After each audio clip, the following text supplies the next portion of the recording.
busquemos quizás en nuestras circunstancias, quizás en nuestro panorama, sino que veamos lo poderoso que tú eres. ¿Podemos acaso nosotros contar las estrellas? Pero Dios le tiene nombre a cada una de ellas. Y así de poderoso es el Dios que tú y yo tenemos. ¿Cómo ese Dios no va a poder traer sanidad a nuestro cuerpo, sanidad a nuestro corazón? Y dice, grande es el Señor nuestro Dios. Dice, y de mucho poder. Y su entendimiento es infinito. Por más de que nuestra mente quiera entender a Dios y sus planes, no va a poder, porque los pensamientos de Dios son mucho más altos que nuestros pensamientos. Y sus caminos, sus planes, su voluntad es mucho más alta que la voluntad o el plan del hombre. Dice, Jehová exalta a los humildes y humilla a los impíos hasta la tierra. Y el ser humilde significa confiar que ese Dios está en control. El control, dale a Dios el control de tu salud, de tu vida, de tu ser, de tu familia, de todo aquello con lo que estés luchando. Dale el control a ese Dios que cuenta las estrellas y a cada una llama por nombre. Así que bueno, les he regalado este salmo. Vamos a orar desde donde estamos. Gracias a esos 14 que están conectados. Es hora de que comparta, es hora de que invitemos a otros para que también puedan, al igual que nosotros, ser edificados a través de esta palabra infalible que no falla. Vamos a dar gracias al Señor. Bendito Padre Celestial, gracias te damos, Señor, todos los que estamos allí conectados en esta hora. Gracias, Señor, gracias por tu presencia, Señor, por esa presencia que va con nosotros, Señor. No nos dejes nunca, Señor, que tu presencia nunca nos falte, Señor, sino que ella vaya delante de nosotros en toda circunstancia, Señor, de nuestra vida, en todo camino desconocido, Señor, al que tengamos que emprender. Bendito Dios, amamos tu nombre, amamos tu palabra, Señor. Estamos aquí reunidos por el propósito, Señor, de aprender, de ser alimentados, de conocerte más, Señor, de escuchar tu voz hablar a nuestros corazones, Señor. Prepáranos, manténnos allí, Señor, preparados con ese aceite en nuestras lámparas, Señor, para que el día que llegue tu venida nos encuentres haciendo así, alabando tu nombre, sirviéndote, Señor, con la convicción de que sí lo harás y sí regresarás por nosotros. Bendito sea tu nombre, Señor. Gracias, gracias, gracias. Aleluya. Bueno, mis amados, empezamos hoy. Ya saben, somos de los que avanzamos y no retrocedemos. Y hoy pues vamos en el capítulo número 3. Esto se pone súper emocionante, de verdad. Vamos a leer aquí cómo el pueblo de Israel pasó el Jordán. Entonces yo compartiría este capítulo cuando Josué dice lo que va a pasar, profetiza lo que va a pasar, y después cuando él narra cómo sucedió, la evidencia de cómo fue todo lo que sucedió. Dice así en el poderoso nombre de Jesús. Dice, el paso del Jordán. Dice, Josué se levantó de mañana. Y en la Biblia Pechita dice, se levantó muy temprano en la mañana. Así que levantarnos temprano debe ser algo digno de imitar de los líderes del Señor, tanto Moisés como Josué. Y se levantaban muy tempranito. Dice, y él y todos los hijos de Israel partieron de Sitín. Dice, y vinieron hasta el Jordán y reposaron allí antes de pasarlo. Esto nos da a entender que ellos reposaron a la orilla del Jordán. Y dice que de Sitín, según la geografía de estos sitios, de Sitín hasta las orillas del Jordán hay aproximadamente 11 kilómetros. Toda esta multitud caminó 11 kilómetros hasta llegar al Jordán y allí se detuvieron. Dice, y después de 3 días, los oficiales recorrieron el campamento y mandaron al pueblo diciendo, cuando veáis el arca del pacto de Jehová, vuestro Dios, y los levitas sacerdotes que la llevan, vosotros saldréis de vuestro lugar y marcharéis en pos de ella. Se le dio orden de que primero tenía que ir la presencia de Dios, porque eso es lo que simboliza el arca, y ellos tenían que seguir esa presencia. Dice, a fin de que sepáis el camino por donde habéis de ir. Dice, por cuanto vosotros no habéis pasado antes de ahora por este camino. Dice, pero entre vosotros y ella haya distancia como de 2000 codos y no os acerquéis a ella. Me gustó esta parte de este capítulo, a fin de que sepáis el camino por donde habéis de ir. Cuando no sepas qué hacer, cuando no sepas qué tomar una decisión, cuando el camino que estás emprendiendo no sabes qué va a suceder allí, encomiéndate, busca allí la presencia del Señor, que ella te guíe. Dice que debían mantener una distancia de 2000 codos. Dice, no se acercaré mucho. Y 2000 codos, si yo los compartí así, si un codo, ¿cierto? Es 45 centímetros aproximadamente.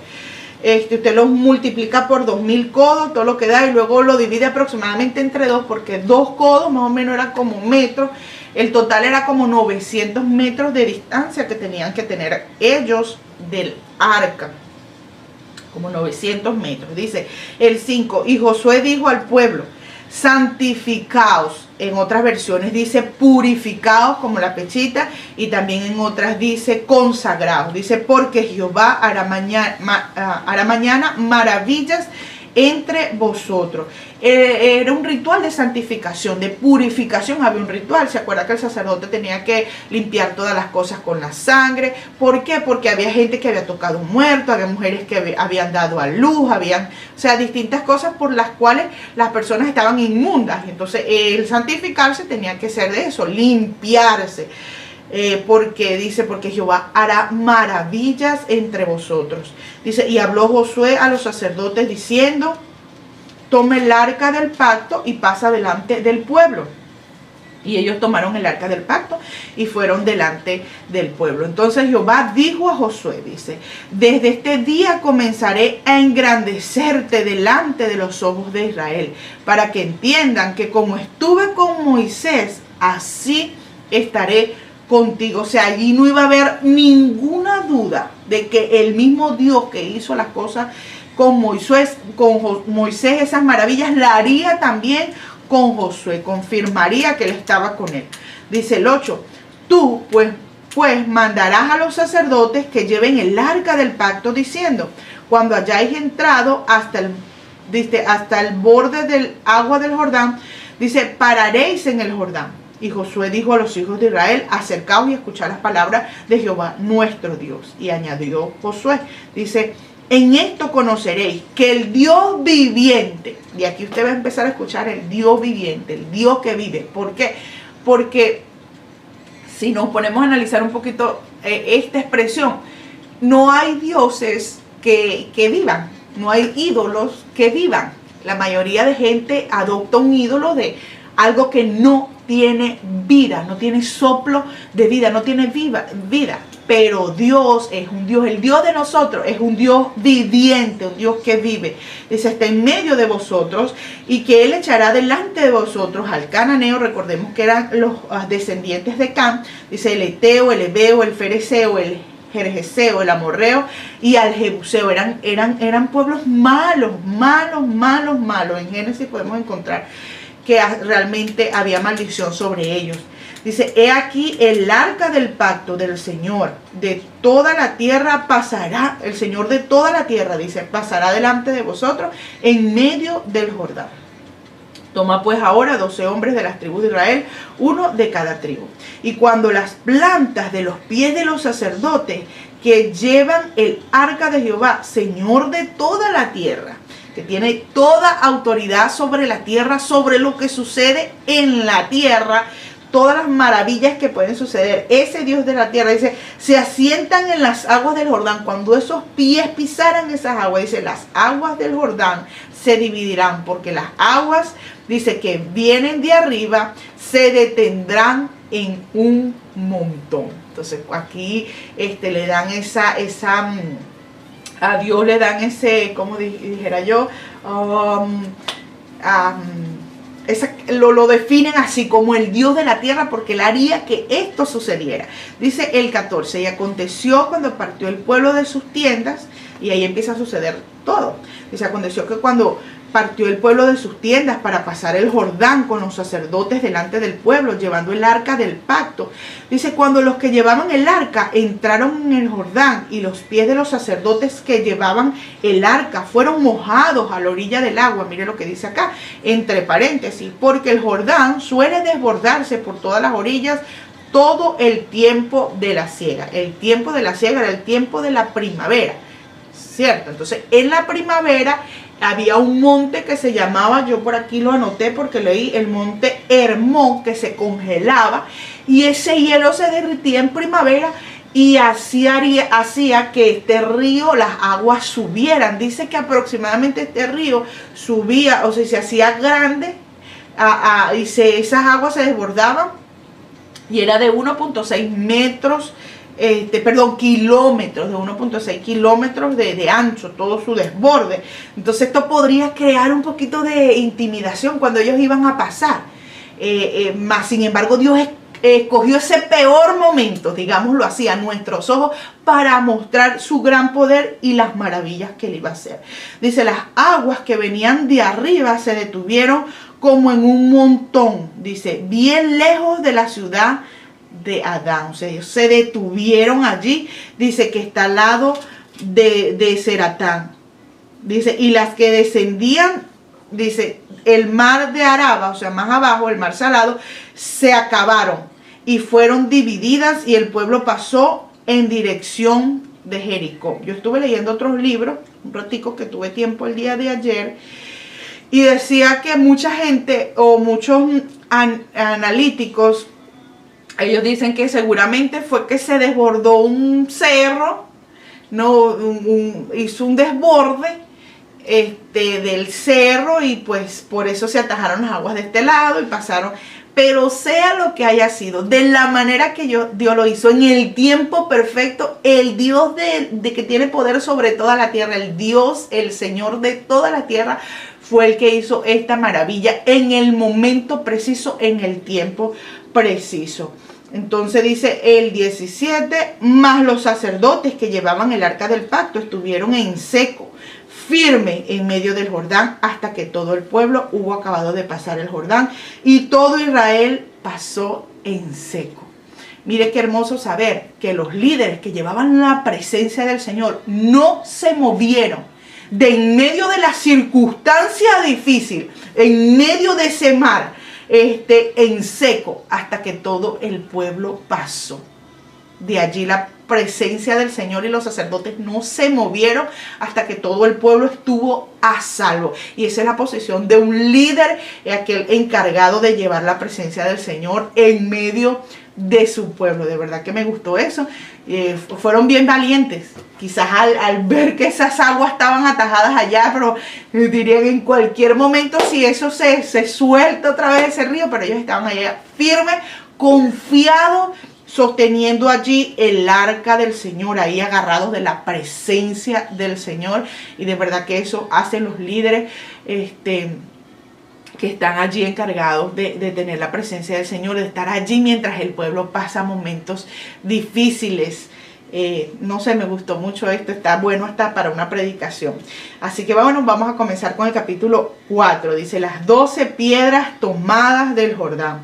Dice, cuando toda la gente hubo acabado de pasar el Jordán, Jehová habló a Josué diciendo, toma del pueblo 12 hombres, uno de cada tribu, y mandadle diciendo, toma de aquí, de en medio del Jordán, dice, del lugar donde están firmes los pies de los sacerdotes, y en la Biblia Pechita dice, de debajo de los pies de los sacerdotes, de allí, en medio de ese Jordán, dice, 12 piedras, las cuales pasaréis con vosotros, y levantadlas en lugar donde habéis de pasar la noche.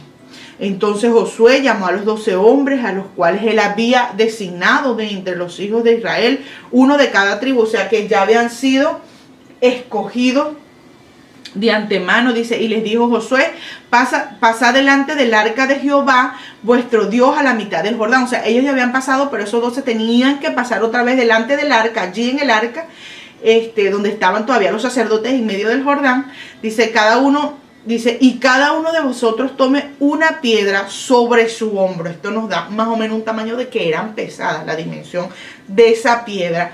Dice, conforme al número de las tribus de los hijos de Israel. Dice, para que esto sea señal entre vosotros. Y cuando vuestros hijos preguntaren a sus padres mañana diciendo, ¿qué significan estas piedras? Les responderéis que las aguas del Jordán fueron divididas delante del arca del pacto de Jehová cuando ella pasó el Jordán. Las aguas del Jordán se dividieron y estas piedras servirán de monumento conmemorativo a los hijos de Israel para siempre. O sea, esto será el testimonio de lo que Dios hizo para siempre.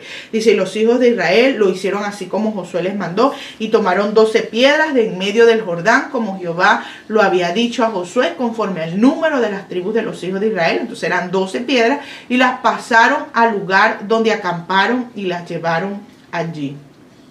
Dice, Josué también levantó 12 piedras en medio del Jordán, o sea, ahí donde estaban quizás los sacerdotes, allí en medio.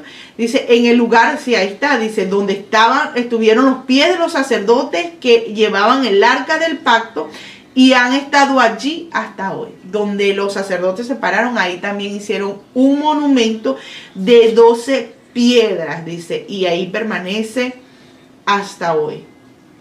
Dice, y los sacerdotes que llevaban el arca se pararon en medio del Jordán hasta que se hizo todo lo que Jehová había mandado a Josué que dijese al pueblo, conforme a todas las cosas que Moisés había mandado a Josué, y el pueblo se dio prisa y pasó. Pero ellos no se movieron de allí hasta que todo esto sucedió y se cumplió. Dice, y cuando todo el pueblo acabó de pasar, también pasó el arca de Jehová y los sacerdotes en presencia del pueblo. También los hijos de Rubén y los hijos de Gad y la media tribu de Manasés pasaron armados delante de los hijos de Israel según Moisés les había dicho. O sea, ellos venían nada más, estas tribus, nada más venían de allí el ejército que iba a pelear. Las mujeres, los niños y su pertenencia la habían dejado detrás del Jordán, antes de pasar el Jordán, que ellos ya habían heredado esas tierras donde ya habían vencido otros pueblos que ahí estaban antiguamente. Dice, como 40.000 hombres armados. O sea, de estas tribus habían como 40.000 hombres armados listos para la guerra. Pasaron hacia la llanura de Jericó delante de Jehová. Mire, este acto de estos tres, y lo vamos a hacer, tenemos tiempo, yo creo que podemos analizar un poquito de esto. Este acto de estas 2 tribus y media. Claro, ellos habían prometido a Moisés que ellos iban a pasar a pelear juntamente con el pueblo, ¿cierto? Pero fue un acto, primero Dios les dio mandamiento a ellos de eso, de demostrar que aun cuando tu condición esté estable, cuando ya tú estés bien acomodado, igual ayudar y seguir peleando con aquellos que todavía no están en tu condición. Y esto es lo que hicieron estas 2 tribus y media en ese entonces. Dice, en aquel día Jehová engrandeció a Josué a los ojos de todo Israel y le temieron, como habían temido a Moisés. Dice, todos los días de su vida.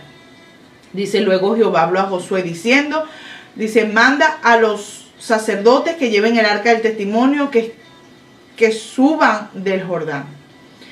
Quiero hacer un paradito aquí para que no se nos olvide, hermano. Mire qué gran importancia fueron lo de las piedras. Qué bonito que nosotros dejemos memoria, hablemos de las maravillas del Señor, testifiquemos, tengamos algo que nos recuerde, que el tema de conversación en nuestra familia, en nuestros hogares, no solo sea las vanidades de este mundo, o digámoslo así, o nuestros intereses, sino que también incluyamos como memoria cada vez el tema en conversación, las maravillas que Dios ha hecho en nosotros. El Jordán era un río de muerte. Quizás ahí ellos se iban a enfrentar. No podían pasar tanta multitud por ese río tan grande. Iban a morir. Pasaron de esa muerte a vida. Así como tú y yo pasamos de muerte a vida. De ese terreno, río de muerte, a un terreno de vida. Entonces, así mismo nosotros tenemos que testificar de esa transición que Dios ha hecho en nosotros, para que nuestros hijos, cuando nuestros hijos, o sea, tenemos que dejar un testimonio para ellos, que ellos puedan preguntar, que eso pueda ser un tema de conversación, de recordatorio de la gran maravilla que Dios, o las maravillas que Dios ha hecho en nuestra vida. Entonces, cuando mire, hizo dos monumentos de piedra, uno fuera del Jordán, uno en medio del Jordán y otro donde acamparon. Entonces, cuando las aguas del río Jordán bajaban, se veía ese monumento allí como evidencia de que ciertamente el pueblo de Israel había pasado por allí, había pasado por aguas profundas. Dice el 17, dice, y Josué mandó a los sacerdotes diciendo, subid el Jordán, y aconteció que cuando los sacerdotes que llevaban el arca del pacto de Jehová subieron de en medio del Jordán, y las plantas de los pies de los sacerdotes estuvieron en lugar seco, las aguas del Jordán se volvieron a su lugar, dice, corriendo como antes todos sus bordes. O sea, todo eso volvió después que ellos salieron de allí. Dice, y el pueblo subió del Jordán el día 10 del mes primero, y este mes era el día que era el mismo tiempo en que fue sacado el pueblo de Israel de Egipto. Dice, y el día 10 justamente de ese mes, a ellos les tocaba elegir el cordero. Y entonces, no sé, me llamó la atención que allí estaba ese mismo día que subieron del Jordán, era el día 10 del mes primero, y acamparon en Gilgal, al lado oriente de Jericó. Dice, y Josué erigió en Gilgal las 12 piedras que habían traído del Jordán. Dice, y habló a los hijos de Israel diciendo, cuando mañana preguntaren vuestros hijos a sus padres y dijeren, ¿qué significa estas piedras? Declararéis a vuestros hijos diciendo, Israel pasó en seco por este Jordán, porque Jehová vuestro Dios secó las aguas del Jordán delante de vosotros hasta que habíais pasado a la manera que Jehová vuestro Dios lo había hecho en el Mar Rojo, el cual secó delante de vosotros hasta que pasamos, para que todos los pueblos de la tierra conozcan que la mano de Jehová es poderosa, para que temáis a Jehová vuestro Dios todos los días, no un día, sino todos los días. En nuestra vida, hermano, tiene que haber algo, un memorial, que la gente pregunte, ¿y esto qué es? Fíjese bien, no es que ellos iban solamente a traer ese tema de conversación. Sí, ellos iban a repetir a sus hijos toda la ley, todas las cosas, pero había que tener una evidencia allí que a sus hijos les diera la curiosidad de decir, ¿y esto por qué? ¿Y esto por qué? Que tus hijos pregunten, mamá, ¿por qué esto? Mamá, ¿por qué? ¿Por qué tú haces esto? ¿Por qué tú actúas? ¿Por qué? Porque yo he conocido las maravillas de nuestro Dios. Mire qué hermosa es la palabra del Señor que hemos leído. Vamos a ver quiénes están por allí conectados. Ya hemos llegado al final del capítulo 4. Aleluya. Vamos a ver quiénes estamos conectados. Y los comentarios, dice mi hermano José Miguel, paz de Cristo para todos mis hermanos en este grupo, amén. Tenemos un grupo hermoso, bendiciones a todos en el nombre de Jesús, orando por nuestra hermanita Gladys Vera, amén. Dice mi hermana Gladys, dice Dios les bendiga, hermana, bendiciones y bendecido día. Bendito sea el Señor, gracias por otro día más, dice nuestra hermana Astrid Pinto. Tania Herrera dice bendiciones mis hermanos en el Señor Jesucristo. Discúlpenme si no llego hasta el final de todo, a veces después que vemos que yo termino, hermanos ponen comentarios, pues, y no puedo, ya no estoy al aire y no puedo leerlos. Dice mi hermano José Miguel Vélez, hermanos, les quiero pedir oración para mí, que está cerca mi matrimonio, que sea Él mostrando si es la voluntad de Él, amén. Claro que sí, vamos a estar orando por mi hermano José Miguel, para el plan de matrimonio que tiene, que sea Dios llevándolo con él. Mi amiga Elba Rosa, bienvenida, gracias a Dios que estás allí. La hermana Agniaca, Yosdali, que está ahí también día a día, como me alegra que estés allí siempre, aleluya. Alexia Alvarado, gloria al Señor, por todos los que están ahí conectados, dice Dios les bendiga a todos, amén. Dice buen día, Dios les bendiga, hermoso grupo, en especial a hermana Irene, como la directora del grupo, es una bendición, Dios les bendiga. Sí, bendiciones son para mí todos ustedes, mis hermanos. Mi tía Luina Torrialba, gracias a Dios que estás allí, tía. Bendiciones, besos y abrazos te mando. Mi hermana Eunice Arango también, que siempre se conecta. Dice mi hermana Wendy, gloria a Dios. Debemos ayudar independientemente de nuestra condición. Nuestra condición puede cambiar en cualquier momento, pero nuestra entrega debe ser la misma. Sí, así es, me encantó eso. No mirar nuestra condición para tranquilizarnos y no ayudar a otros. Dice el hermano José Miguel, amén, gloria a Dios, todo lo que hace Dios para nosotros. No hay que temer al Señor. Aleluya, qué maravilloso es nuestro Dios, dice mi tía Zaira. Viva. Bueno, mis hermanos, ha sido un gran placer, como todos los días a las 7 de la mañana, levantarme y saber que esta hora nos vamos a reunir para leer la preciosa palabra del Señor. Ve, yo le dije que no iba a pasar un día que no íbamos a aprender algo nuevo, y sí, hemos aprendido muchas cosas nuevas el día de hoy. Hemos escuchado la voz del Señor hablarnos, decirnos no teman, que en los momentos, yo escojo los momentos más difíciles de tu vida para hacer maravillas, para que tú te des cuenta que yo, el Dios de la tierra, el Señor de la tierra, el Dios todopoderoso, ese que cuenta las estrellas y a cada una llama por su nombre, ese Dios está en medio de ti y te voy a guiar, te voy a enseñar, te mostraré caminos que no conoces solamente. Que recuerda y carga contigo esas evidencias para que otros, tu familia, pueda preguntar por ellas y tú puedas testificar de ellas. Bueno, mis hermanos, ha sido un gran placer estar con ustedes. Los espero mañana a las 7 de la mañana, el día sábado. No teman, no desmayes, Dios está con nosotros. Sigamos orando, les pido sus oraciones por mí, por mi salud. Yo sé que Dios está obrando, Dios va a hacer grandes maravillas en nosotros, en el nombre de Jesús lo proclamo. No importa qué, no importa cómo veamos la pantalla que veamos o nuestra condición, no importa, Dios sigue siendo Dios. Dios me les bendiga, los amo mucho, que la paz del Señor esté con ustedes. Chao, chao.